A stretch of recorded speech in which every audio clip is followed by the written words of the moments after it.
പ്രിയപ്പെട്ട സുഹൃത്തുക്കളെ, കഴിഞ്ഞ 5 വർഷക്കാലമായി ഈ രാജ്യത്ത് ഒരു ഭരണകൂടം ഉണ്ടായിരുന്നോ? ഇവിടെ ഒരു സർക്കാർ ഉണ്ടായിരുന്നോ? ഇവിടെ ഒരു മുഖ്യമന്ത്രി ഉണ്ടായിരുന്നോ എന്ന് ചോദിക്കാൻ ഞാൻ ആഗ്രഹിക്കുകയാണ്.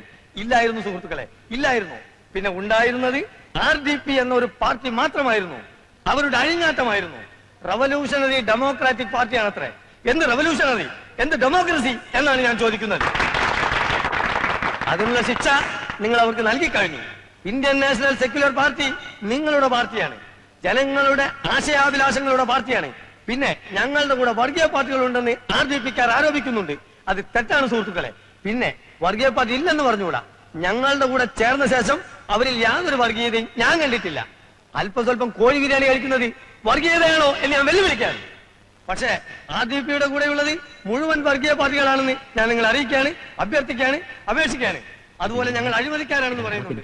അല്ല സുഹൃത്തുക്കളെ, വാസ്തവത്തിൽ അഴിമതി എന്താണെന്ന് പോലും ഞങ്ങൾക്ക് അറിഞ്ഞുകൂടാ.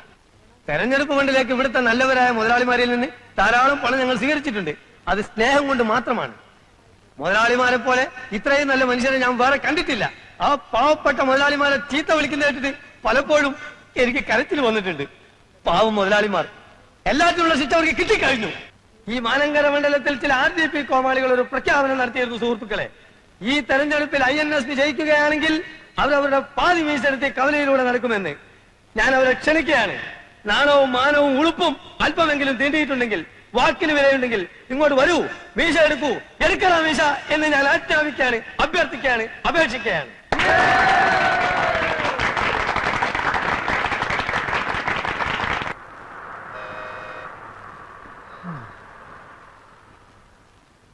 ആ തേണ്ടി RDPയുടെ തൊലി ഇരിക്കുകയാണ് ഉത്തമ. സഹിക്കല്ലാതെ എന്ത് ചെയ്യാ? അവര് ജയിച്ച പാതി മീശ എടുക്കാന്ന് പറഞ്ഞത് കോട്ടപ്പള്ളിയല്ലേ? അതെ, ഇങ്ങനെ ഒരു വിധി എഴുത്തുണ്ടാവുമെന്ന് സ്വപ്നത്തിൽ പോലും വിചാരിച്ചല്ലോ. എന്താ ഉത്തമ ജനങ്ങൾ നമ്മളോട് ഇങ്ങനെ പെരുമാറിയത്? അതേ, ഒരു പാർട്ടിയിലും പെടാത്ത നിഷ്പക്ഷമതികളായ കുറെ ജനങ്ങളുണ്ടല്ലോ, ആ തെണ്ടികളായി ഇത്തവണ നമ്മളെ പറ്റിച്ചത്. നമ്മുടെ ഗവൺമെന്റ് എന്തൊക്കെ ജനങ്ങൾക്ക് കൊടുത്തു? കൂടുതലും വാഗ്ദാനങ്ങളാ കൊടുത്തത്. ഉത്തമ, നമ്മുടെ പാർട്ടിയെ നമ്മൾ തന്നെ വിമർശിക്കരുത്, അതും ഇന്നത്തെ ചുറ്റുപാട്. ഞാൻ ആലോചിച്ചപ്പോ ഒരു കാര്യം തോന്നിപ്പോവാണ്. എന്തേ? ജനങ്ങൾ സമ്പൂർണ്ണ സാക്ഷരത നേടിയതാണ് നമുക്കടിയായത്. എങ്ങനെ? സാക്ഷരത നേടിയപ്പോ ജനങ്ങൾക്ക് വിവരം വന്നല്ലോ. അതുകൊണ്ടാണോ ഇത്തവണ അവർ നമുക്ക് വോട്ട് ചെയ്യാത്തത് എന്നാണ് എന്റെ സംശയം. അത് ശരിയാ, ജനങ്ങൾക്ക് നല്ല ബുദ്ധി വന്നാ പിന്നെ അവരെല്ലാ പാർട്ടിക്കാരെയും കല്ലെറിഞ്ഞ് കൊല്ലാനിടയുണ്ട്. മറ്റു സംസ്ഥാനങ്ങളിലൊക്കെ എന്ത് സുഖ, സിനിമാ നടനോ നടിയോ ആരെ വേണമെങ്കിലും അവർ ജയിപ്പിക്കും. കാരണം അവിടെ സാക്ഷരതയില്ല, വീരാരാധന മാത്രമല്ലേ ഉള്ളൂ. അതൊക്കെ പോട്ടെ, ചില്ലറ വല്ലതുണ്ടോ പരിപ്പുടക്കും ചായക്കും? എല്ലാം തീർന്നില്ലേ? തെരഞ്ഞെടുപ്പ് കഴിഞ്ഞ പിന്നെ വീട്ടിൽ കയറിയിട്ടില്ലല്ലോ, പിന്നെ ഇവിടുന്ന കാശ്. എന്റെ അനുജനുണ്ടല്ലോ, ആ അലവലാതി അവിടെ നിന്നോണ്ട് എന്നെ നോക്കി ചിരിക്കുക. എങ്ങനെ ഞാൻ അവനെ ഫേസ് ചെയ്യും? വീട്ടിൽ പോവാതിരുന്ന വിശന്ന് ചാവുകയും ചെയ്യും. എന്നായാലും ഫേസ് ചെയ്തല്ലേ പറ്റൂ കോട്ടപ്പള്ളി. അതെ, തെരഞ്ഞെടുപ്പിൽ എന്തായാലും ജയിക്കുമെന്ന് വിചാരിച്ച് ഞാൻ പല വെല്ലുവിളികളും നടത്തിയതാ. ആകെ അബദ്ധമായി. ഞാൻ ഭയങ്കര ആവേശത്തിൽ അങ്ങനെ പ്രസംഗിച്ചുകൊണ്ട് നിൽക്കുകയായിരുന്നു. ജനങ്ങളുടെ കയ്യടിയും ബഹളവും കാരണം ആകെ പ്രശ്നം. അച്ഛാ, നേര് പറയട്ടെ, എന്റെ ഓരോ വാക്കിനും കയ്യടിയായിരുന്നു. അതിന്റെ ഇടയിലെ ഞാൻ മൂപ്പരെ കണ്ടത്. ഞാൻ കണ്ടു എന്ന് മനസ്സിലാക്കിയപ്പോ തന്നെ മൂപ്പര് പാർട്ടി ആവേശത്തിനകത്തെ ഒറ്റ വലിച്ചില്ല. അപ്പൊ പിന്നെ എനിക്ക് ആവേശം മൂക്കാതിരിക്കൂ? INSP തെരഞ്ഞെടുപ്പിൽ ജയിച്ചാൽ പാതിമീശ വടിച്ചോളാമെന്ന് വീമ്പിളക്കിയവന്മാരൊക്കെ ഇന്നെവിടെ എന്ന് ഞാൻ അട്ടഹസിച്ചു. പിന്നെ ആളുടെ പൊടി പോലും കണ്ടിട്ടില്ല. അങ്ങനെയൊന്നും പറയണ്ടായിരുന്നു മോനെ. അച്ഛാ, ഈ രാഷ്ട്രീയം എന്ന് പറഞ്ഞാൽ പല്ലും നഖവും ഉപയോഗിച്ചുകൊണ്ടുള്ള ഒരു ആക്രമണമാണ്. നമ്മൾ മടിച്ചു നിന്നാലേ എതിരാളികൾ നമ്മളെ ആക്രമിക്കും. ഓ അപ്പടിയാ? പിന്നല്ലാതെ. എന്നാലും പ്രസംഗം കഴിഞ്ഞതിന് ശേഷം നിനക്ക് അവനെ ഇങ്ങോട്ട് വിളിച്ചോണ്ട് വരായിരുന്നു. നന്നായിരിക്കും. ഈ കഥ വിട്ടുകൊണ്ട് ഞാൻ അവരുടെ ഓഫീസിലേക്ക് കയറി ചെന്നാലേ വളരെ നന്നായിരിക്കും. പ്രവേട്ടം വരുന്നുണ്ട്. എവിടെ? പിൻവശത്തോടെ വരുന്നേ. മുൻവശത്തൂടെ വരാൻ ധൈര്യം കാണില്ലല്ലോ. നീ ഒന്നും മിണ്ടാതിരുന്നില്ലെങ്കിലുണ്ടല്ലോ. മോള് പോയി പ്ലേറ്റ് എടുത്തോണ്ട് വാ.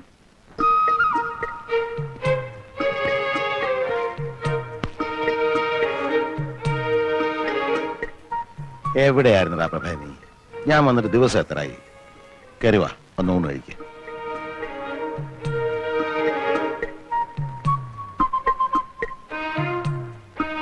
പ്രഭേ, ഞാൻ പറഞ്ഞില്ല അച്ഛാ, തോറ്റതിന്റെ ചമ്മല് മാറിയിട്ടില്ല. പ്രകാശ, നിന്നോടാ പറഞ്ഞത്. മാനു, നീ എന്ന് വിളിക്കും, വന്ന് ഊണ് കഴിക്കാൻ പറ. ഇവ നാട്ടടക്കി ഇരുന്നാ ഞാൻ വിളിക്കാം. മോനൊന്നും മിണ്ടണ്ട കേട്ടോ. ഇല്ല, ഞാൻ ഒന്നും മിണ്ടുന്നില്ല.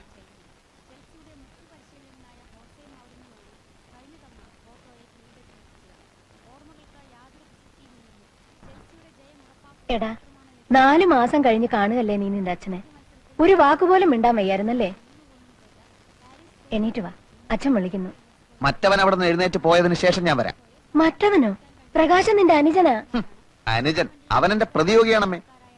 പ്രവേ, നിന്നോടാ പറഞ്ഞത്. വയസ്സുകാലത്ത് അച്ഛനെ നിങ്ങൾ വിഷമിപ്പിക്കരുത്. ഞാൻ വരാം. പക്ഷെ അവനെന്നോട് ഒരു അക്ഷരം മിണ്ടാൻ പാടില്ല. തെരഞ്ഞെടുപ്പിനെ പറ്റിയോ എന്റെ മീശയുടെ കാര്യോ അങ്ങനെ വല്ലതും പറഞ്ഞാൽ എനിക്ക് സമനില തെറ്റും. നിന്നോട് മിണ്ടാൻ പാടില്ല എന്ന് ഞാൻ പറഞ്ഞിട്ടുണ്ട്. എണീറ്റ് വാ.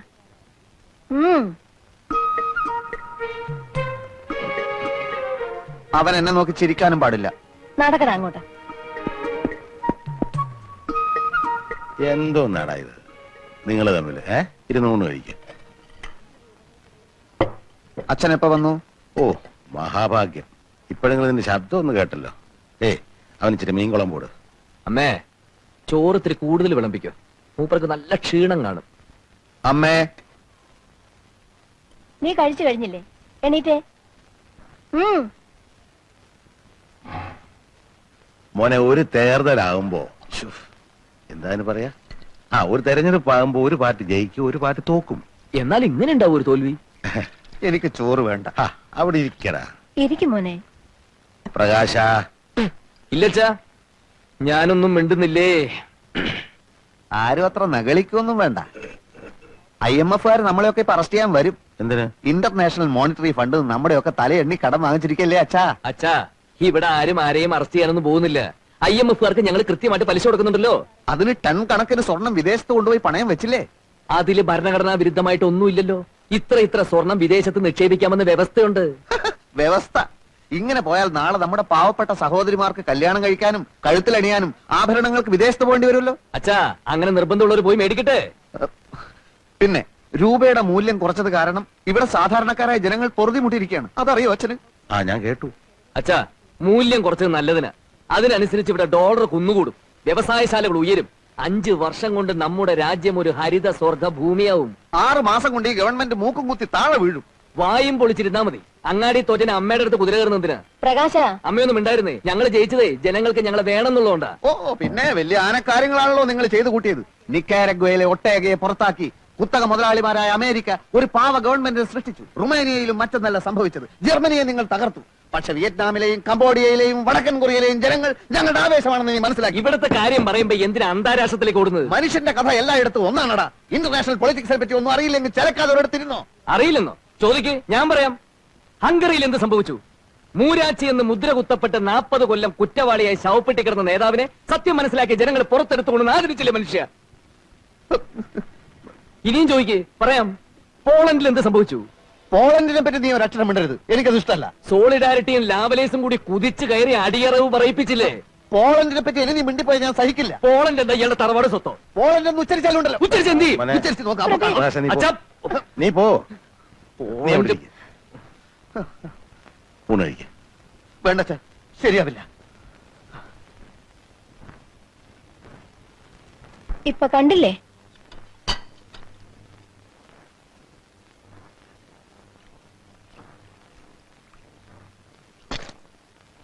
പാനുവേ, ഇപ്പൊ എനിക്കെല്ലാം മനസ്സിലായി. പ്രഭാകരനെയും പ്രകാശനെയും കുറിച്ച് നീ ഓരോന്ന് പറയാനുള്ള കാരണം എനിക്ക് പിടികിട്ടി. എന്താ? അവര് പറയുന്നൊന്നും മനസ്സിലാക്കാനുള്ള അറിവ് നിനക്കില്ല. അത് തന്നെ എനിക്കും അതില്ലെന്ന് കൂട്ടിക്കോ. പക്ഷെ ഞാനും നീയുമായിട്ടൊരു ചെറിയ വ്യത്യാസമുണ്ട്. ഞാൻ ലോകം ഒരുപാട് കണ്ടവനാ. ഉശിലംപെട്ടി സ്റ്റേഷനിലൂടെ കടന്നു പോയിട്ടുള്ള ട്രെയിനില് എത്ര മഹാന്മാർക്ക് ഞാൻ പച്ച സിഗ്നൽ കാണിച്ചിട്ടുണ്ടെന്നറിയാവോ? ഇവന്മാർക്ക് അങ്ങനെ സിഗ്നലൊന്നും നിങ്ങൾ കാണിക്കണ്ട. തെരഞ്ഞെടുപ്പെന്നും പറഞ്ഞ് ഇവിടെ രണ്ടുപേരും കൂടെ കാട്ടിക്കൂട്ടിയ പൂലൊന്നും നിങ്ങൾക്കറിയില്ലല്ലോ. എടീ, ഇനിയുള്ള കാലം നമ്മൾ രണ്ടുപേരും പ്രഭാകരന്റെയും പ്രകാശന്റെ അമ്മയും അച്ഛനുമായിട്ട് അടുത്ത് ചുമ്മാ ഇരുന്നാ മതി. അവരുടെ ഇപ്പോഴത്തെ പോക്ക് കണ്ടാ അറിയാം അവർ പെരിയ ആൾക്കാരാകുമെന്ന്. എന്റെ മക്കളെല്ലാം പെരിയവരാകും. എന്താണ് അത്ര വൈകിയത്? വൈകിപ്പോയി മാഷേ. അപ്പോ അപ്പൊ ആ സംഖ്യയെ ഇവിടെ വാ. വൈകി വരുന്നൊരു പതിവാക്കിയിരിക്കണോ? അല്ല, വരുന്ന വഴിക്ക് എന്നെ ഒരു പശു കുത്താൻ വന്നു ടീച്ചർ. സൈലൻസ്. ഈ കുട്ടികളെ ഒന്നും പശു കുത്താൻ വന്നില്ലല്ലോ. അല്ല, അത് പശുവിന് എന്നോട് എന്തെങ്കിലും മുൻവൈരാഗ്യം കാണും ടീച്ചർ. തന്റെ ധിക്കാരം കൂടെ കൂടുന്നുണ്ട്. ഹോംവർക്ക് ചെയ്ത് കാണിക്ക്. രാത്രി വീട്ടില് കറണ്ട് ഇല്ലാത്തോണ്ട് ഹോംവർക്ക് ചെയ്തില്ല ടീച്ചർ. വേണ്ട വേണ്ട, ഒന്ന് വെക്കും തോറും താൻ കുറച്ച് കൂടുന്നുണ്ട്. നിന്നെ ഞാൻ കറക്റ്റ് സമയത്ത് തന്നെ എത്തി. ചായ ചൂടാറുന്നതിന് മുമ്പ് എത്തില്ലായിരിക്കും സംശയം ഉണ്ടായിരുന്നു. ഉപ്മാവ് ഉണ്ടാക്കി മേശപ്പുറത്ത് വെച്ചിട്ടുണ്ട്. ആ പ്രശാന്തിനെ കൊണ്ട് ഞാൻ തോറ്റു കേട്ടോ. ഈ നിലയ്ക്ക് പോയാ അവനെ സ്കൂളിൽ നിന്ന് പുറത്താക്കാൻ ഞാൻ തന്നെ ഹെഡ്മാസ്റ്ററോട് പറയേണ്ടി വരും. ഇന്നെന്താ കംപ്ലൈന്റ്? ഞാനന്ന് അടിക്കാൻ ഓങ്ങിയപ്പോ അവൻ എന്റെ കൈക്ക് കയറിയൊരു പിടുത്തം. അയ്യോ, ഞാൻ അവനെ രഹസ്യമായിട്ടൊന്ന് ഭീഷണിപ്പെടുത്താം. ഇനി രഹസ്യമായിട്ടൊന്നും പോരാ. നിങ്ങൾ മുടക്കിയിട്ട ഭാനിച്ചോട് ഇതുവരെ ഞാൻ പറയാതിരുന്നത്. ഇപ്പൊ അച്ഛനുണ്ടല്ലോ, മോനെ പഠിപ്പിക്കണ വേണ്ടെന്ന് അവര് തീരുമാനിക്കട്ടെ. പോട്ടെ ടീച്ചർ, അതൊന്നും അത്ര കാര്യാക്കണ്ട. കുട്ടികളാകുമ്പോ കുറച്ച് വികൃതിക്ക് ഉണ്ടാവും. നമുക്ക് മക്കളില്ലാത്തോണ്ട് അതൊന്നും മനസ്സിലാവാത്തത്. ഒരു കുഞ്ഞിക്കാല് കാണാൻ വേണ്ടി നമ്മൾ എന്തൊക്കെ ചെയ്തു. ഉരുളി കമത്തി, കുഞ്ഞിക്കുരു കൊണ്ട് തുലാഭാരം നടത്തി. അങ്ങനെ നമ്മുടെ പ്രാർത്ഥന കൂടി വന്നപ്പോ ദൈവം ടീച്ചർക്ക് ഒരുപാട് വികൃതി കുട്ടികളെ തന്നു. അത് സ്കൂളിലായി പോയി എന്ന് മാത്രം. അപ്പോഴേക്കും വിഷമായ. ഒരു തമാശ പറയാൻ കൂടി പറ്റില്ല. കഷ്ടാണ്. മക്കളില്ലാന്ന് വെച്ച് നമുക്ക് എന്താ ഇവിടെ കുറവ്? നീ പോയി ചായ കുടിക്കേ. അവനെ ഞാനൊരു ഈർക്കലെടുത്ത് തല്ലി കൊല്ലാൻ പോവാ.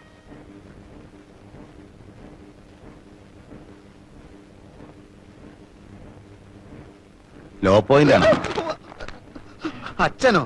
ഞാൻ വിചാരിച്ച ഏതോ കുത്തക മുതലാളിയാണെന്ന് പേടിച്ചു പോയി. മുതലാളിമാരെ എന്തിനാ പേടിക്കുന്നത്? അവരെ മാത്രമാണ് അച്ഛാ പേടിക്കേണ്ടത്. വിപ്ലവത്തിന്റെ ശത്രുക്കൾ, സ്ഥിതി സമത്വത്തിന്റെ പാതയിലെ കുപ്പിച്ചില്ലുകൾ, കാരമുള്ളുകൾ, കാളസർപ്പങ്ങൾ. ഇങ്ങനെ പേടിച്ചുള്ളൊരു ജീവിതം നിനക്ക് വേണോ പ്രഭേ? വക്കീൽ ഭാഗം പഠിച്ചിട്ട് നീ എന്താ കോടതി പോവാത്തെ? കോടതി പോകാൻ വേണ്ടി അല്ല അച്ഛൻ ഞാൻ വക്കീലായത്. നേതൃസ്ഥാനത്തേക്ക് ഉയരാൻ ഇപ്പൊ എല്ലാരും LLB എടുക്കണ്ടല്ലോ. സാധാരണക്കാരനല്ലെന്ന് മറ്റുള്ളവരെ തോന്നിക്കാൻ ഇതാണ് അച്ഛാ പറ്റിയ മാർഗം. കോടതി കേസ് ജയിക്കാനൊക്കെ നല്ല മിടുക്ക് വേണ്ടേ? നീ ലോ പോയിന്റ്സ് ഒക്കെ എഴുതിയെടുക്കാണെന്നാ ഞാൻ കരുതിയത്. അല്ല, ഇത് ഞങ്ങളുടെ താത്വികമായ പുസ്തകങ്ങളാണ്. ഞാനാണിപ്പോ മാനങ്കര മണ്ഡലത്തിലെ പാർട്ടിയുടെ ബുദ്ധിജീവി. സ്റ്റഡി ക്ലാസ്സുകളൊക്കെ എടുക്കുന്നത് ഇപ്പൊ ഞാനാണ്. ബുദ്ധിജീവി ആയില്ലെങ്കിൽ ഭയങ്കര പ്രശ്നമാണ് അച്ഛാ. എന്ത് പ്രശ്നം? സമരത്തിന് പോണം, അടിപിടിക്ക് പോണം, അങ്ങനെ പല രീതിയിലും നമ്മുടെ തടി കേടാകും. ബുദ്ധിജീവി ആകുമ്പോൾ നമ്മൾ പുറകിലിരുന്ന് ചുമ്മാ ആഹ്വാനങ്ങൾ ചെയ്തുകൊണ്ടിരുന്നാ മതി.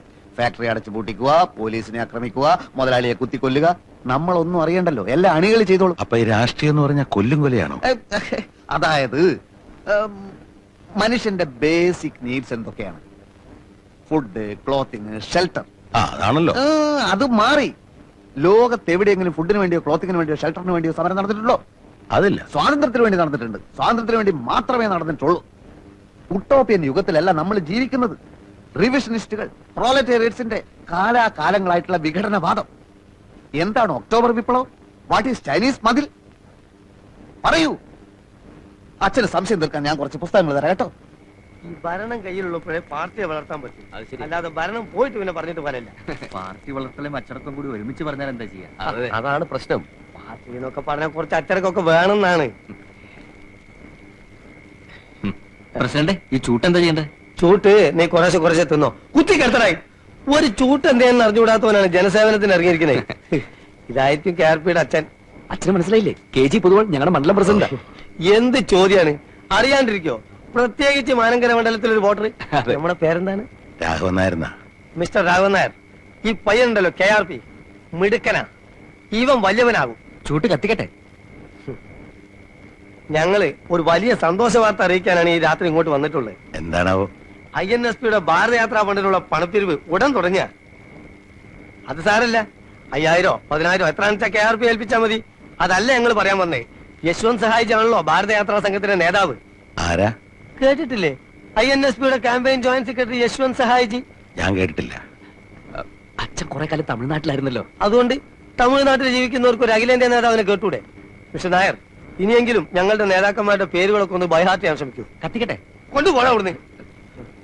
അപ്പൊ മിസ്റ്റർ നായർ, അഭിവന്ദ്യനായ സഹായിജി ഈ മാനങ്കരയിലും ഒരു ദിവസം തങ്ങുന്നുണ്ട്.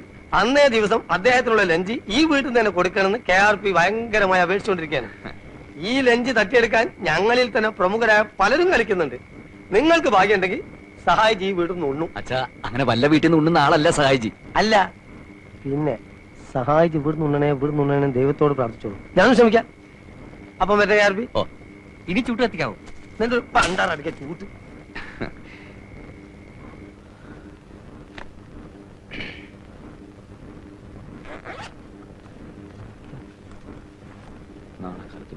പ്രകാശ. എന്താ? അല്ല, നിന്റെ നേതാവ് വേറെന്തോ ഒരു പേരാണല്ലോ നിന്നെ വിളിച്ചത്. RSPയോ KSPയോ? അല്ലച്ചാ, KRP. പൊളിറ്റിക്കൽ സർക്കിളിൽ ഞാൻ പറയപ്പെടുന്നത് അങ്ങനെയാ. കോട്ടപ്പള്ളി രാഘവൻ നായർ പ്രകാശൻ, അതാണ് KRP. അയ്യേ, പ്രകാശ് എന്നുള്ള പേര് നല്ലതായിരുന്നില്ലേ? പക്ഷെ ഒരു രാഷ്ട്രീയ നേതാവിന് 3 അക്ഷരമുള്ള ഇംഗ്ലീഷ് പേര് രാശിയ. ഇപ്പോ MGR, NTR, PKB, EMS, AKG എല്ലാം 3 അക്ഷരല്ലേ? ഞാൻ KRP 3 അക്ഷരം. ഓ അതാണല്ലേ. പക്ഷെ മോൻ ഇത്ര വലിയ നേതാവൊക്കെ ആയിട്ടും നമ്മുടെ ആനന്ദനെ ഒന്ന് സഹായിക്കുന്നില്ലല്ലോ. ഏതാനന്ദൻ? നിന്റെ ചേച്ചിയുടെ ഭർത്താവ്, അല്ലാണ്ടാരാ? ഓ അതാണോ? അച്ഛാ, അളിയൻ ചേട്ടന്റെ കൂടെ കൂട്ടുകൂടി ഞങ്ങളുടെ പാർട്ടിക്കാരെ മുഴുവൻ തല്ലിച്ചതച്ചതാ. അച്ഛനറിയോ, ഇപ്പൊ ഇവിടെ വന്നില്ലേ ഞങ്ങളുടെ മണ്ഡലം പ്രസിഡന്റ് പൊതുവാൾജി? അങ്ങയുടെ ഫ്രണ്ടിൽ തള്ളിയിരിക്കുന്ന 2 പല്ലച്ഛൻ ശ്രദ്ധിച്ചോ? അത് വെപ്പാ, അളിയന്റെ പണിയാ. ഞാൻ അറിഞ്ഞുകൊണ്ട് അളിയന് വല്ല സഹായം ചെയ്താൽ അതെന്റെ പൊളിറ്റിക്കൽ കരിയറിനെ മുഴുവൻ ബാധിക്കും. അച്ഛൻ വേറെ എന്തുകൊണ്ടെങ്കിലും പറഞ്ഞോ? 6 മാസം കൊണ്ട് ഞങ്ങളുടെ മന്ത്രിസഭ വീഴുന്നും പറഞ്ഞ് ചൊറിയും കുത്തിരി ആളിരിക്കുന്നുണ്ടല്ലോ ഇവിടെ. മൂപ്പരോട് പറ അളിയനെ രക്ഷിക്കാൻ. നിങ്ങൾ എന്താണെന്ന് വെച്ചാൽ തീരുമാനിച്ചു. ഒത്തിരി പണം ചെലവാക്കി പഠിപ്പിച്ചിട്ടും 2 ആള് ഒരു ജോലിക്കും പോകുന്നില്ലോ എന്നാ എന്റെ വിഷമം. എന്റെ കാര്യം അച്ഛൻ വിട്ടേക്ക്. അച്ഛാ, ഈ രാഷ്ട്രീയ പ്രവർത്തനം ഇപ്പൊ പഴയതുപോലെ ജയിലിൽ കിടക്കലും സ്വാതന്ത്ര്യം വാങ്ങലൊന്നും അല്ല. പിന്നെ ഞങ്ങൾക്ക് ഇപ്പൊ അധികാരം കയ്യിലുള്ളതുകൊണ്ട് ഒരു പ്രശ്നമില്ല. അച്ഛന് മനസ്സിലായില്ലേ? മറ്റൊന്നും അച്ഛനിപ്പോ ആലോചിക്കണ്ട. സഹായിച്ചൂടെ ലഞ്ച് നമുക്ക് കലക്കണം. അച്ഛാ, അതോടെ KRP എന്നുള്ള പേര് നോർത്ത് ഇന്ത്യ വരെ ഫേമസ് ആവും. അവിടെയാ? പിന്നെ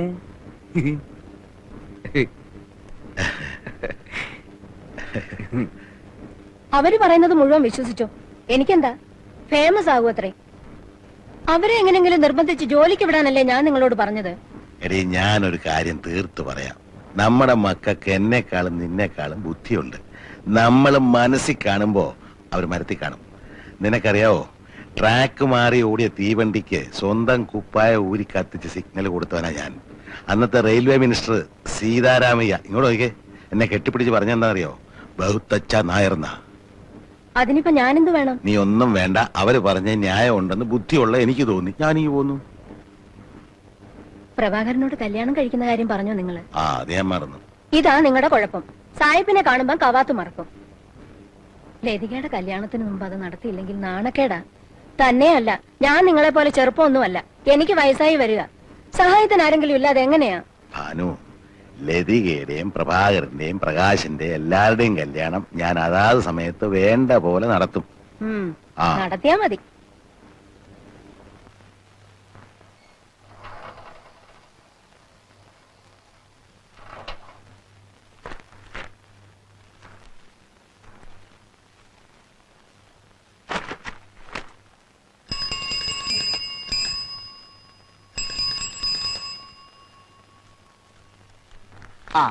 ഇതാ ബില്ല്.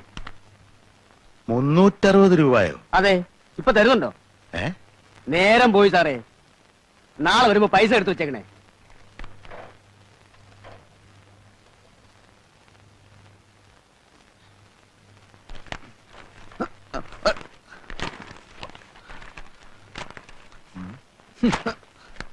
ആരാ മക്കളെ ഇത്രയും പത്രങ്ങൾക്ക് പൈസ കൊടുക്കുന്നത്? അമ്മയാണച്ചാ.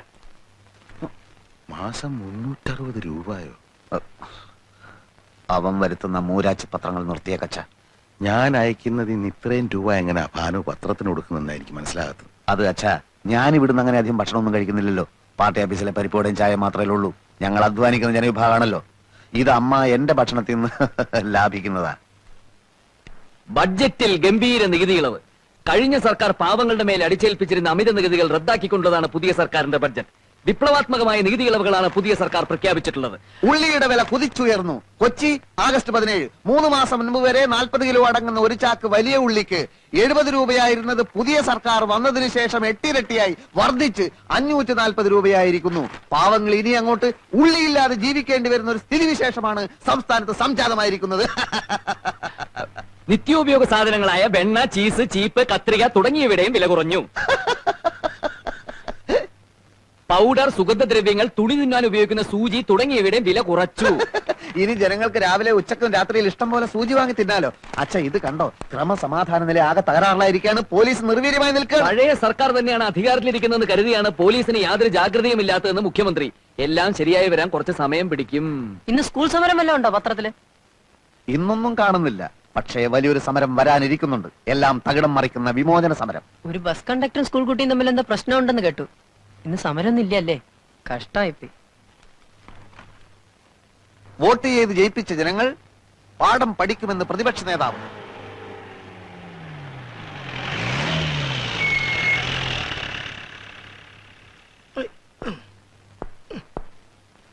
വരാനുള്ളത് വല്ല വിധേനയും വഴി തങ്ങുന്നു കരുതി പക്ഷെ നടന്നില്ല. കാലിന് എന്ത് പറ്റിയാണെന്താ? കാലിന് പറ്റിയത് വെളിയിൽ നിന്നുള്ള കാഴ്ചയാ. ഷർട്ടൂരിയാൽ ദേഹാസകലം നീലിച്ച പാടുകളാ. ദോഷം പറയരുതല്ലോ. വളരെ ബുദ്ധിപൂർവമായ നീക്കത്തിലൂടെയാ അവരെന്നെ പെരുമാറിയത്.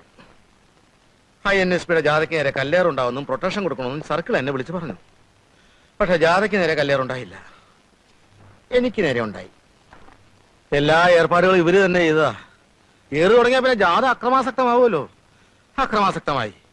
എല്ലാ അക്രമവും എന്റെ നേരേക്കായിരുന്നു എന്ന് മാത്രം. ഞാനും വിട്ടുകൊടുത്തില്ല. സർവശക്തിയും സംഭരിച്ച് ഞാൻ ഓടി. ഒരു തോട്ടി ചാടി. തോട്ടിലൂടെ 7 കിലോമീറ്റർ ഒഴുകിച്ചെന്ന് ഒരു കരക്കടിഞ്ഞു. സന്തോഷമായല്ലോ. താനും തന്റെ പാർട്ടിയിൽപ്പെട്ട സകല ഡൂക്ലികളും കാണിച്ചെന്ന എല്ലാവരെയും എന്നാൽ കഴിയുന്ന വിധം ഞാൻ തല്ലി. ഒരളിയനോട് ഇങ്ങനെ തന്നെ വേണം പെരുമാറാൻ. 6 മാസത്തിനകം ഈ സർക്കാർ നിലംപതിക്കും. എനിക്കിനി മേലും കീഴ് നോക്കാനില്ല. പ്രമോഷൻ, CMന്റെ സെക്യൂരിറ്റി ചീഫ്, എന്തെല്ലാം പ്രലോഭനങ്ങളായിരുന്നു. നേര് പറഞ്ഞാൽ ഞാനിവിടെ വന്നത് നിന്നെ കാണാൻ വേണ്ടിട്ടാ. ഇടിവെട്ടിയവനെ പാമ്പ് കടിച്ചെന്ന് പറഞ്ഞ കൂട്ടത്തില് തല്ലും മേടിച്ച് സ്റ്റേഷൻ ചെന്നപ്പോ അവിടെ കിടക്കുന്നു മനോഹരമായ ഒരു ട്രാൻസ്ഫർ ഓർഡർ. കാസർഗോഡ് ജില്ലയിലെ ഏതോ ഒരു കാട്ടിലേക്ക്. പറയാൻ എനിക്ക് അർഹതയില്ല. എന്നാലും എന്നെ രക്ഷിക്കാൻ വല്ലതും ചെയ്യാൻ പറ്റുമെങ്കിൽ ചെയ്യാം. അല്ലേ ഞാൻ പോട്ടെ. ആനന്ദ, നീ ഇരിക്കാനൊന്നും നേരമില്ല അച്ഛാ. നാളെ ജോയിൻ ചെയ്യണം. ആനന്ദൻ മോനെ ലതയും കുഞ്ഞുങ്ങളും. അതിനെപ്പറ്റി ഒന്നും ചോദിക്കണ്ട, എനിക്ക് ഭ്രാന്തായി പോവും. ആനന്ദ, നീ പോവാണോ? ചായ എടുക്കണ്ടേ? വേണ്ട വേണ്ട. അയ്യോ, നിന്റെ കാലിലെന്ത് പറ്റി? ഒന്നും പറ്റിയതല്ല. ഞാനേ ഒരു നാടകത്തിൽ ചട്ടുകാരനായിട്ട് അഭിനയിക്കുന്നുണ്ട്. അതിന്റെ റിഹേഴ്സൽ എടുത്തോണ്ടിരിക്കുക.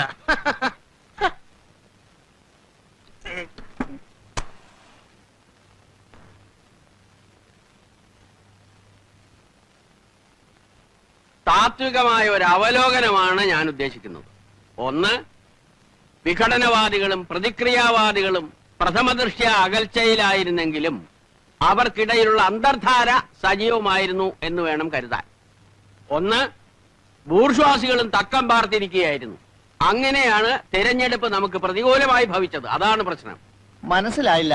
അതായത് വർഗാധിപത്യവും കൊളോണിയലിസ്റ്റ് ചിന്താ സരണികളും റാഡിക്കലായിട്ടുള്ള ഒരു മാറ്റമല്ല. ഇപ്പൊ മനസ്സിലായോ എന്തുകൊണ്ട് നമ്മൾ തോറ്റു എന്നുള്ളത്? ലളിതമായിട്ട് പറഞ്ഞാൽ എന്താ? ഈ പ്രതിക്രിയാവാദകവും കൊളോണിയലിസവും എന്നൊക്കെ പറഞ്ഞ് വെറുതെ കൺഫ്യൂഷൻ ഉണ്ടാക്കുന്നതിനാ. ഉത്തമ ഉണ്ടാതിരിക്കും. സ്റ്റഡി ക്ലാസ്സിലൊന്നും കൃത്യമായി വരാത്തതുകൊണ്ടാണ് നിനക്കൊന്നും മനസ്സിലാവാത്തത്. കോട്ടപ്പള്ളിക്ക് മനസ്സിലായോ? എങ്കിലും ഒന്ന് പറഞ്ഞു തന്നാട്ടെ, നമ്മൾ എന്തുകൊണ്ട് തോറ്റു? കുമാരപിള്ള സാറ് നമ്മുടെ താത്വിക ആചാര്യനാണ്. തൽക്കാലം അദ്ദേഹം പറയുന്നത് നമ്മൾ കേട്ടാ മതി. എടോ ഉത്തമ, ഉൾപാർട്ടി ജനാധിപത്യം അനുവദിച്ചിട്ടുണ്ട്, ശരിയാ. നമ്മളെല്ലാവരും ഒരുമിച്ചിരുന്ന് ദിനേശ് വേടി വലിക്കുന്നതും അതുകൊണ്ടാണ്. എന്ന് വെച്ച് പാർട്ടിയിലെ ബുദ്ധിജീവികളെ ചോദ്യം ചെയ്യരുത്. മനസ്സിലായോ? ഒരു കാര്യം ഞാൻ പറയട്ടെ. പറയൂ. നമ്മുടെ പാർട്ടിക്ക് അടിത്തറയില്ല. പണ്ടൊക്കെ നമ്മുടെ പാർട്ടി എന്ന് പറഞ്ഞാൽ നാട്ടിൽ ആരെങ്കിലും മരിച്ചാൽ അവിടെ ഓടിയെത്തി വിറക് വെട്ടിക്കൊടുക്കും, കുഴി വെട്ടിക്കൊടുക്കും. ഒരു വീട്ടിൽ ഒരു കല്യാണം വന്നാൽ ആദ്യാവസാനം നമ്മളവിടെ ഉണ്ടാവും. ഡോക്ടറെ വിളിക്കാനും രോഗിയെ ആശുപത്രിയിൽ എത്തിക്കാനും മുൻപന്തിയിൽ കാണും. ഇപ്പോഴതൊന്നും ഇല്ല. അതുകൊണ്ടാണ് ഞാൻ പറഞ്ഞത് RDPക്ക് അടിത്തറയില്ലെന്ന്. നിങ്ങളോട് അവിടെ ഇരിക്കാനാ പറഞ്ഞത്.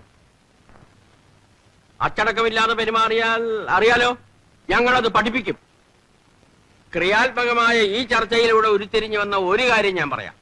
ഒന്ന്, INSP, അതായത് നമ്മുടെ പ്രധാന എതിരാളി. അവരിൽ ചില കൊള്ളാമെന്ന ചെറുപ്പക്കാർ രംഗത്ത് വന്നിട്ടുണ്ട്. ആളുകൾക്ക് അവരോട് വലിയ മതിപ്പാ. ആ മതിപ്പ് പൊളിക്കുകയാണ് നമ്മൾ ചെയ്യേണ്ടത്. വളരെ കറക്റ്റ്. ഏതെങ്കിലും രീതിയിൽ വല്ല പെണ്ണുകേസിലോ ഗർഭക്കേസിലോ അവരെ പെടുത്തി നാറ്റിക്കുകയാണ് ചെയ്യുന്നത്. ജനങ്ങൾ അവരെ കാർക്കിച്ചൊതുപ്പുന്നൊരു പരിതസ്ഥിതിയിൽ എത്തിച്ചാൽ നമ്മൾ ജയിച്ചു. 6 മാസത്തിനുള്ളിൽ നമുക്ക് നഷ്ടപ്പെട്ടത് എല്ലാം വീണ്ടെടുക്കാം. പരിപ്പൂട എവിടെയോ? ഇന്ന് പരിപ്പൂട ഉണ്ടാക്കില്ല സാർ. പരിപ്പൂട ഉണ്ടാക്കിയില്ലേ? പരിപ്പൂടയും ചായയും ബീഡിയുമാണ് ഞങ്ങളുടെ പാർട്ടിയുടെ പ്രധാന ഭക്ഷണം. തനിക്ക് അറിഞ്ഞൂടെ? എടുക്ക പോയി പരിപ്പൂട ഉണ്ടാക്കി കൊണ്ടുവരാ. പാർട്ടി പറയുന്ന ആദ്യം അനുസരിക്കാം എന്ന് പറഞ്ഞാൽ പാർട്ടിക്ക് അബദ്ധങ്ങളെ പറ്റി ചൂണ്ടിക്കാണിക്കേണ്ടവരാണ്. അതിനല്ലേ നേതാക്കന്മാരുള്ളത്. എനിക്ക് സാറിനോട് പേഴ്സണൽ ആയിട്ടൊരു കാര്യം സംസാരിക്കാനുണ്ടായിരുന്നു. എന്താണ് കാര്യം? ഉത്തമം നടന്നേ, ഇത് പേഴ്സണൽ ആയിട്ടുള്ള കാര്യമാണ്. സാർ വന്നേ. അതായത് എന്താണ്? വീട്ടിൽ നിന്ന് ഭയങ്കരമായിട്ട് നിർബന്ധിക്കുന്നു. എന്തിന്? ഞാൻ പെണ്ണ് കെട്ടണത്രേ. പെണ്ണ് കിട്ടാനോ? അയ്യേ, തനിക്കൊരു ബ്രൈറ്റ് പൊളിറ്റിക്കൽ ഫ്യൂച്ചർ ഞാൻ കാണുന്നുണ്ട്. ഭാര്യയും കുടുംബമൊക്കെ അതിന് തടസ്സാണ്. അച്ഛൻ ഒരേ പിടിപിടിക്കാണ്. കോട്ടപ്പള്ളി, പാർട്ടിക്കുന്ന ആവശ്യം കെട്ടുപാടുകളും മറ്റുത്തരവാദിത്തങ്ങളും ഇല്ലാത്ത ഒരു നേതൃനിരയാണ്. പ്രകൃതി നിയമങ്ങൾക്ക് കുറച്ചൊക്കെ നമ്മൾ വഴങ്ങേണ്ടതല്ലേ? വഴങ്ങരുത്. ലൗകികമായ തൃഷ്ണകളെ നമ്മൾ അതിജീവിക്കണം. മാനവരാശിയുടെ നിലനിൽപ്പ് തന്നെ കുടുംബം എന്ന എസ്റ്റാബ്ലിഷ്മെന്റിലല്ലേ? വിഡ്ഢിത്തം. എല്ലാ എസ്റ്റാബ്ലിഷ്മെന്റുകൾക്കും എതിരെയാണ് നമ്മുടെ യുദ്ധം. ഭാര്യ ഉണ്ടാവുക, കുഞ്ഞുണ്ടാവുക, അതൊക്കെ നമ്മുടെ മനസ്സിൽ സ്നേഹത്തിന്റെ വിത്ത് മുളപ്പിക്കുമെന്ന് എവിടെയോ വായിച്ചിട്ടുണ്ട്. അത് വരട്ട് തത്വവാദമാണ്. സഹജീവികളെ, തൊഴിലാളി വർഗത്തെ സ്നേഹിക്കാൻ ശീലിക്കുക. തുറന്നു പറയാം, അടിസ്ഥാനപരമായി നമ്മുടെ പാർട്ടിക്ക് കല്യാണം ഇഷ്ടമല്ല. അപ്പൊ സാറ് കല്യാണം കഴിച്ചതോ? അതിൽ ഞാൻ ഇന്ന് ഖേദിക്കുന്നു. എന്നാ പിന്നെ ഇപ്പൊ ഭാര്യ ഉപേക്ഷിക്കരുതോ? തന്റെ കാര്യമാണ് നമ്മളിപ്പോ ഡിസ്കസ് ചെയ്യുന്നത്. പറയുന്നതൊന്ന് പ്രവർത്തിക്കുന്നത് വേറൊന്നും. ദൈവമില്ല, അമ്പലമില്ല എന്നൊക്കെ വിളിച്ചു പോകും. എന്നിട്ട് ആരും കാണാതെ തലയിൽ മുണ്ടും പോയിച്ച് ദൈവത്തെ തൊഴാൻ പോകും. ആര്? സാറ് തന്നെ. തൃച്ചമ്പടി അമ്പലത്തിൽ എന്നും കാലത്ത് സാറ് തൊഴാൻ പോകുന്നത് ഞാൻ കാണാറുണ്ട്. താനിതെങ്ങനെ കണ്ടു? ഞാനൊരു രഹസ്യമായിട്ട് തൊഴാൻ പോകാറുണ്ട്. എന്നാലേ ഇത് തൽക്കാലം നമ്മൾ രണ്ടുപേരും മാത്രം അറിഞ്ഞാൽ മതി. താൻ വേണേ കല്യാണം കഴിച്ചോളാം. പക്ഷെ ഒരു കാര്യത്തെ തനിക്ക് നിർബന്ധം വേണം. എന്ത്? നമ്മുടെ പാർട്ടി നയങ്ങളെയും ആദർശങ്ങളെയും ബഹുമാനിക്കുന്ന ഒരു പെൺകുട്ടിയെ വേണം കല്യാണം കഴിക്കാൻ. അത് 100% ഞാൻ ഉറപ്പുവരുന്നു. എന്നാ താങ്ക് യു.